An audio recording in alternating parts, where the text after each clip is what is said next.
Live from the basement in Delaware. The Democrat National Convention set to start tomorrow. But a new report is painting a picture of lingering tension between the Obama and Biden camps. Former Democrat aides suggesting President Obama was not encouraging of a Biden run in 2016. But our next guest is a former economic advisor to President Obama, plays golf with him a few times a week. Fox News contributor Robert Wolf is here to weigh in. Robert, thank you for being here. Appreciate it. So it feels like conventional wisdom and common sense, this Politico article with quotes from Ben Rhodes and Jen Psaki saying, you know, that Joe Biden's an unguided missile, that he induces a lot of eye rolling, that even the former President Obama said, don't underestimate Joe's ability to bleep things up. He didn't endorse him. Is this really a true symbiotic relationship, or is Joe just trying to draft off of Obama? Yeah, I think it's a lot of BS. I mean, President Obama and Vice President Biden have a great relationship. As you know, I've been with Obama since 2006. I think I've been with them together and apart hundreds of times. You know, I'm on the board of the Obama Foundation. I was their economic advisor.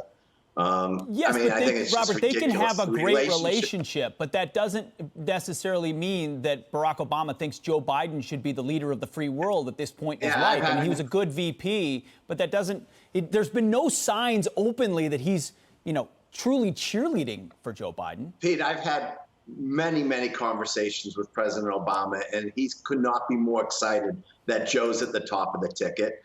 You know, listen, we're going into convention week. The media likes to blow things up. The truth is he's going to be incredibly supportive. He always has been. What happened in 2016, we know a lot of it had to do with Beau Biden, and really, I met with Vice President Biden at that time. His heart was just not in it. That's true. And listen, and you'll see the Obama coalition is all coming together for the vice president. Well, Obama.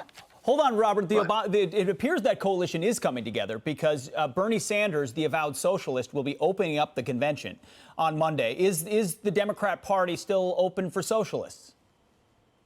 I think the Democratic Party has a huge tent, and to be the president of the United States, remember, we have 300+ million people, so you're the president to everybody. And so tonight, on Monday night, we have Michelle Obama closing. I have a feeling the person who has the #1 podcast, probably the most iconic woman in the world today, literally the #1 book ever sold. I have a feeling we're going to have a lot of grassroots excitement. We're not really worried about how exciting this convention is going to be. Not worried about how excited it is? Do you anticipate any excitement? I mean, how do you make a virtual convention exciting? It's an honest question. Yeah, no, and I think that's a fair thing. Listen, we're in a new normal that no one likes.